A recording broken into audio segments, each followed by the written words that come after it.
Tuscaloosa to frenzy! And McClellan, he could go. Burst of speed. Alabama opens the Rashinda Reed era with a victory. We talked about Alabama reaches the College Cup for the first time. Heisman Memorial Trophy. The first soccer championship in school history. Is still Alabama. I'm taking a step forward towards my goal, my dream. Maximizing your ability, that's why I came here. It was just always a dream just to come in, handle business, to come here to win. Alabama's always been a big part of my life. Anybody's dream to grow up an Alabama fan, be from Alabama, and then go play at the University of Alabama. And I'm telling you, this place is rocking right now in Bryant-Denny. I was just told that I'm in a loud environment where decibels hit 100 dBs. There's nothing like a huge game on Saturday afternoon, Saturday night, Bryant-Denny Stadium.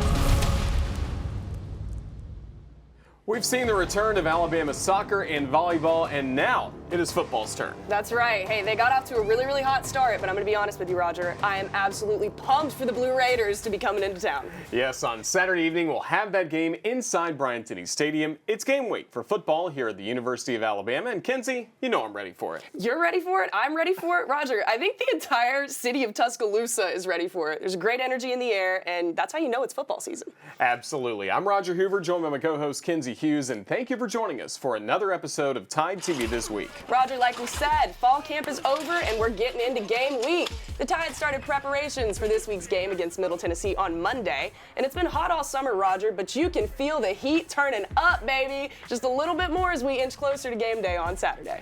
Team has spent the last month in fall camp getting better. Now they turn their attention to a different opponent each week. And that first opponent is Middle Tennessee. That it is. And for a preview of this week's season opener, our Christopher England joins us now. Christopher. For just the second time in the past 12 years, Alabama will open the season at home. Last year, Alabama opened up against Utah State here in Bryant-Denny Stadium. This season, the Tide hosts Middle Tennessee. Alabama leads the all-time series 3-0 with the last win coming back in 2015, a 37-10 victory in Bryant-Denny Stadium. That year, the Tide went on to defeat Clemson for the Tide's 16th national championship in program history.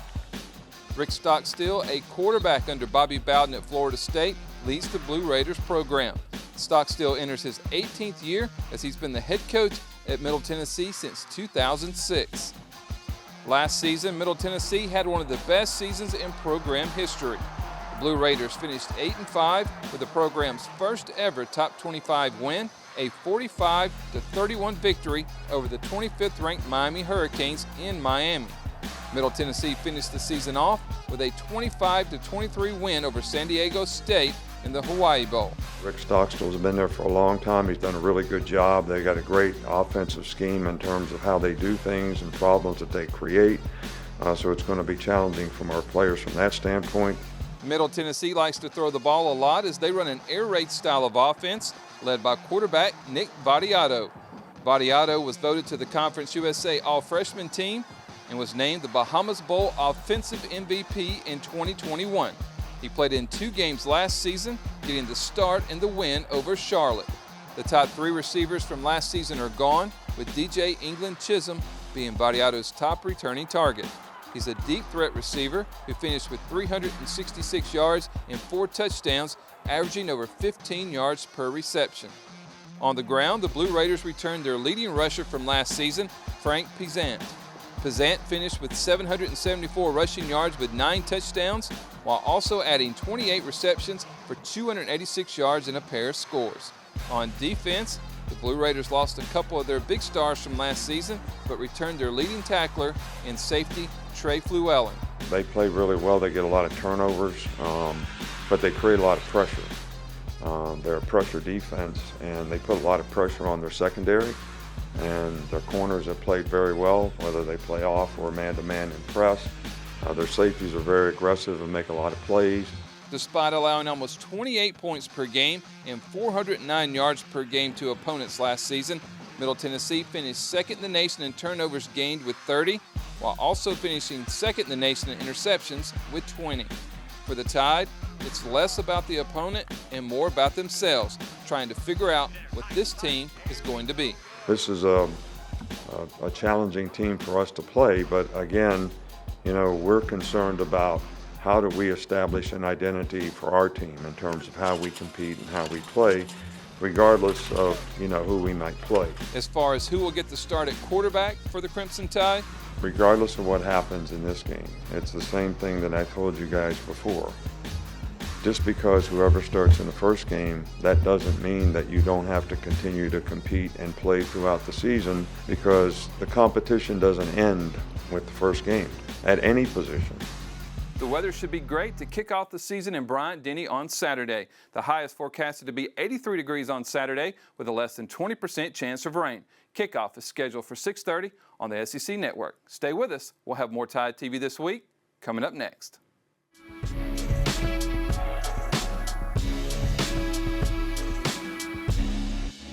Tide TV This Week is presented by the University of Alabama, where legends are made. Ford, visit your local Ford dealer, proud sponsor of the Crimson Tide.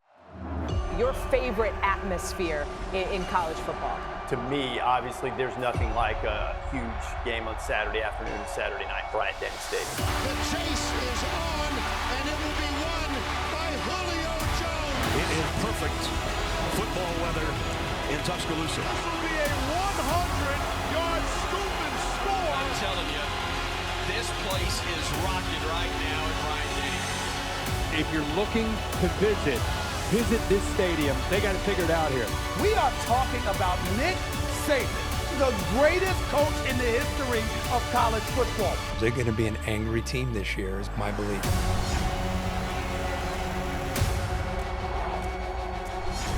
It's more than a buzz at Bryant-Denny Stadium.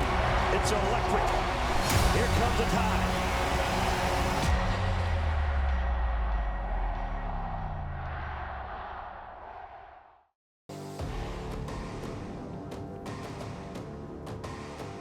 Welcome back to Tide TV This Week. We shared a new series with you last week called The Council. That episode featured running backs Chase McClellan and Roydell Williams. That it did, and this week we have another episode. This one features the Tide starting center, Seth McLaughlin.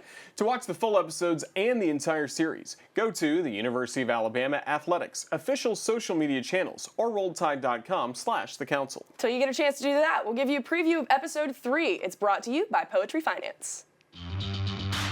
It's a long process of gaining the trust of the coaches and gaining their respect as a player.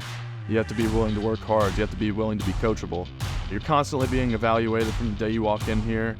I think you have to realize that when you play here. You don't come here to play for a position coach. You don't come here to play for a coordinator. I came here to play for Coach Saban and play for the University of Alabama, and I'm really glad I did.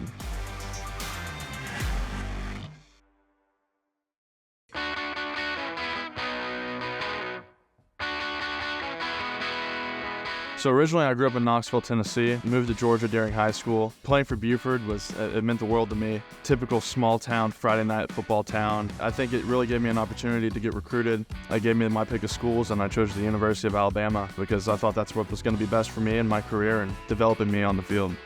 I think the three guys that took me under their wing was Miller Forstall, Thomas Fletcher, and Landon Dickerson. They were like older brothers to me. It was super hard coming here, especially as a freshman. Those first few workouts were tough. I was thinking, man, I don't know if I'm actually built for this or not, but they kind of just told me that that's what it's like for freshmen. It's just going to be hard. It's going to be a kick in the butt, but I'm super thankful for those guys and everything they gave to me in my freshman year. I think every good football team it starts up front on the offensive line. You know, I'm a huge fan of running the ball. I like getting physical. I like getting nasty. Kind of my mantra. I've always worn this hat that says run the damn ball. But, whatever it takes to win. And, if it means running the ball, I think we're going to do that very well. If it means passing the ball and giving those guys protection, I think we'll be able to do that very well too. The running the ball aspect comes from, just the desire for all of us to be nasty and physical. I think that's, all 5 guys in the starting offensive line right now, and even the young guys, have that same mentality. I think my role in the room is kind of just like a coach on the field. If a guy's not understanding something quite as well, I can go to them and teach them up the way that it hits my brain. And I'm not super vocal. I'm more of a lead by example guy, lead by just gritty, hard-nosed play. I'm not a big rah-rah guy. I'm not a big celebrator. But I think that you need both styles of leadership in the room, and I think I give that more low-key type of leadership. This book's called Oh, the Thinks You Can Think. You can think about red. You can think about pink. You can think up a horse. Oh, the things you can think. Service work is really important to me because we experience all the love that the state of Alabama has for us on game days, and I think it's really important that we can show that love back as players. A lot of people are going to, care that you're out there helping the community while you're a current player. So that's kind of where I took the emphasis. I'm really just trying to make the most out of the time I have here and give back as much as I can. So the academic piece of this is so important to me because my parents instilled in me at a very young age that you're not going to get anywhere in life if you're not smart enough. Since I've been at the university, I've maintained a 4.0 throughout my undergrad degree in finance, graduated in 2.5 years. Right now I'm working on my master's in sports hospitality management. My parents are everything to me. I owe the world to them. They instilled in me what hard work looks like. They instilled in me what dedication looks like. And, I could never pay them back for what they've given me.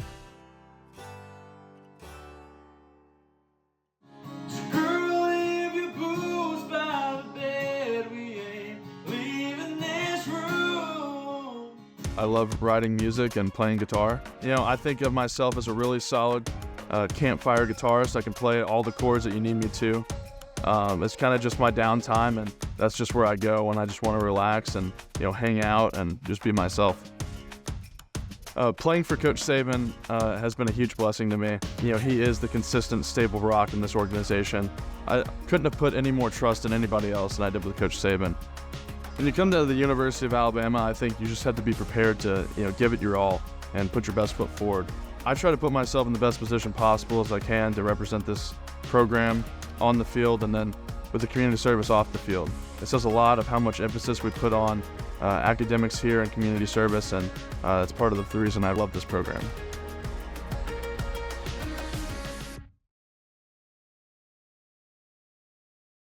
And you're making an impact, Bama fans. The lights of Tuscaloosa. What a finish we're in store for. If you're looking to visit this stadium. They got to figure it out here. It's more than a buzz at Bryant-Denny Stadium. It's electric. Here comes the Tide. I'm telling you, this place is rocking right now at Bryant-Denny.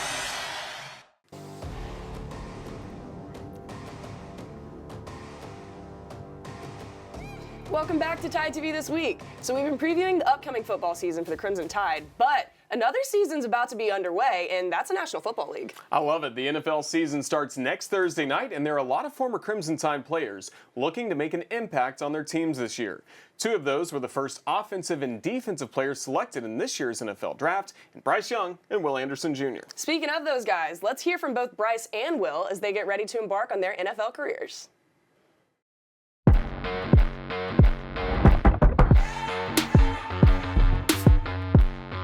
More comfortable. I'm growing, and really that's because of the coaching staff. We've done a great job of as things are going on of coaching, not just on the field, in the meeting room, everything. The players accepting me, pushing me, helping me, allowing me to feel comfortable with this group.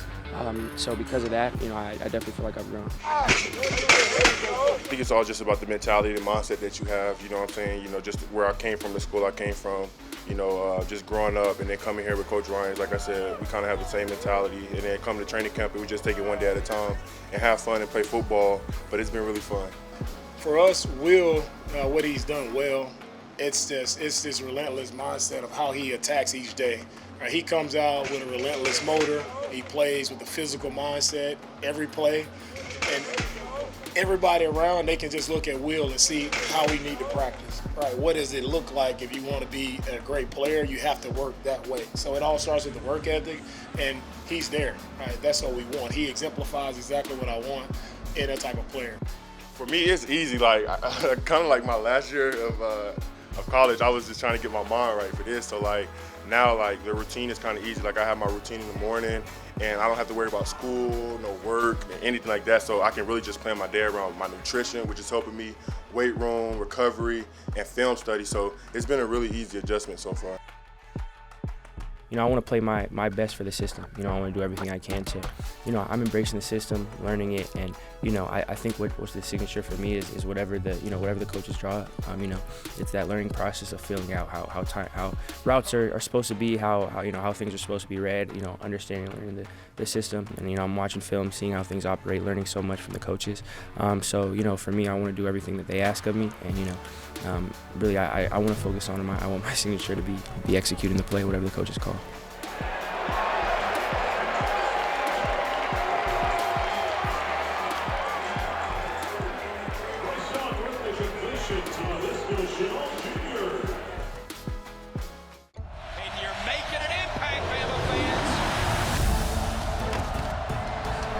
Of Tuscaloosa. What a finish we're in store for. If you're looking to visit this stadium. They got it figured out here. It's more than a buzz at Bryant-Denny Stadium. It's electric. Here comes the Tide. I'm telling you, this place is rocking right now at Bryant-Denny.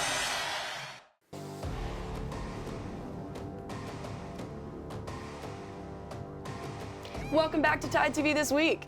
After beginning the season 2-0, the Alabama soccer team returned to action this past weekend with another couple of matches. It was 2 more non-conference matchups for the Crimson Tide, including one against a top 25 opponent. Coach Hart's squad picked up their 300th win in program history on Sunday. For more about that and a recap of the Tide's weekend, our Delaney Jones joins us now. Delaney? Thanks, Kenzie. It has been an incredible week for Wes Hart and Alabama soccer. The Tide recorded their 22nd straight home win and their first win over a ranked opponent this season and have maintained an undefeated record.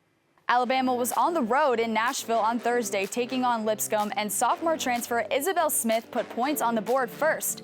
Atala Jameli got the ball downfield to Cameron Silva, who set up the goal for Smith. The goal was Smith's first goal as part of the Crimson Tide. That would not be the only goal of the game for Isabel Smith. Right out of halftime, the sophomore took it to the goal herself with this shot right over the goalie's head to make it 2-0 for the Tide. The final goal of the game came from sophomore forward Gianna Paul.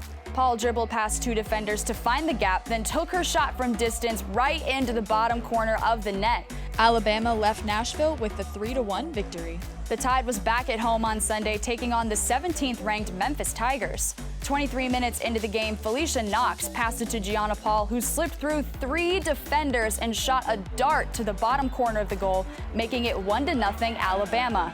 After the half, Memphis brought it back to a tie game with a goal from Anna Hauer. Then, Felicia Knox sealed the win for the Tide with this penalty kick goal, making it a 2-1 victory over the ranked Memphis Tigers.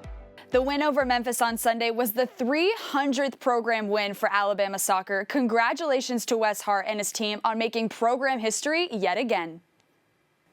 Thanks, Delaney. The Alabama volleyball team opened their season this past weekend at Foster Auditorium. The Tide hosted Mississippi Valley State, St. Louis, and Mercer for the Crimson Tide Invitational. So Alabama played 2 on Friday. The first of those 2 was the Tide's first ever matchup against Mississippi Valley State. Micah Grenowitz led the Tide with 8 kills, while Callie Kiefer had a game-high 19 assists. Senior Victoria Schmur added in a game-high 6 aces to help the Tide sweep the Devilettes in 3 sets for their first win of the season. In the second match on Friday, Alabama took on St. Louis. Victoria Schmur led the team with 12 digs and had a game-high 6 aces. For the second game in a row, Callie Kiefer had a game-high 26 assists. The Tide swept the Billikens as well for their second win of the day. And finally, going for the sweep, Alabama hosted Mercer for their final matchup of the Crimson Tide Invitational, and senior Kendall Rowe had a day.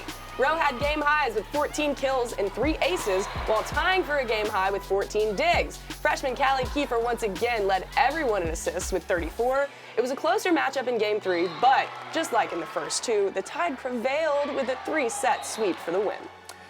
The sweep of all 3 opponents marked the first time since 1990 Alabama has started the season with 3 straight sweeps. And the Tide returns to action this weekend as Alabama will compete in the Green Wave Classic in New Orleans. Stay with us. We'll have our plays and players of the week coming up next.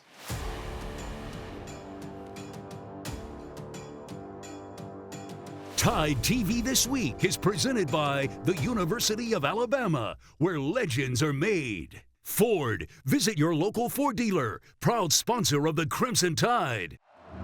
your favorite atmosphere in college football? To me, obviously, there's nothing like a huge game on Saturday afternoon, Saturday night, Bryant-Denny Stadium. The chase is on, and it will be won by Julio Jones. It is perfect football weather in Tuscaloosa. This will be a 100-yard scoop and score. I'm telling you, this place is rocking right now at Bryant-Denny. If you're looking to visit this stadium. They got it figured out here. We are talking about Nick Saban, the greatest coach in the history of college football. They're going to be an angry team this year, is my belief.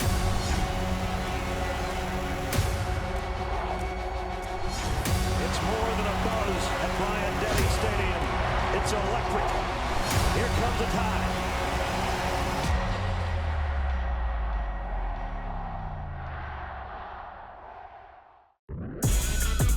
Smith, who scored the first goal, shoots, and off of Sarah Kyle and in. So Isabel Smith has the 2 Alabama goals. Speaking of threats, Victoria Schmier gets the service ace. Alabama sweeps Mercer and sweeps the Crimson Tide Invitational to start the season 3-0. Alicia Knox puts Alabama in front. 2-1 Crimson Tide. The nation's longest home winning streak continues thanks to tonight's top 20 victory against Memphis, 2-1 in Tuscaloosa. Welcome back to Tide TV This Week. Those were our Plays of the Week, brought to you by Legacy of Hope. Now let's take a look at our Players of the Week, and we start with the nation's leader in aces. After opening the weekend, the Crimson Tide's Vic Schmur led the nation in aces with 13 and aces per set at 1.62. Schmur's performance helped lead the Tide to 3 straight sweeps to begin the season in the Crimson Tide Invitational. In soccer, Isabel Smith recorded her first collegiate goal in the 30th minute, put Alabama on the scoreboard first in their match against Lipscomb in Nashville. Smith then added her second goal in the 51st minute to give Alabama the win. And Felicia Knox was instrumental in the Tide's win over the 17th-ranked Memphis Tigers. Knox had the assist on the Tide's first goal by Gianna Paul. Then, with the score tied at 1 in the 65th minute, Knox had this game winner on the penalty kick as she led the Tide to the 2-1 victory. It was a big week for Alabama soccer and volleyball, Roger, and it's going to be a big weekend for the Crimson Tide football team. We'll recap the Tide's season opener with Middle Tennessee and much more on next week's show. That's right. We hope you enjoyed this week's show, and we look forward to seeing you back here right here next week for another episode of Tide TV This Week. See you next week, everyone. Roll Tide. Roll Tide. This has been a presentation from Learfield,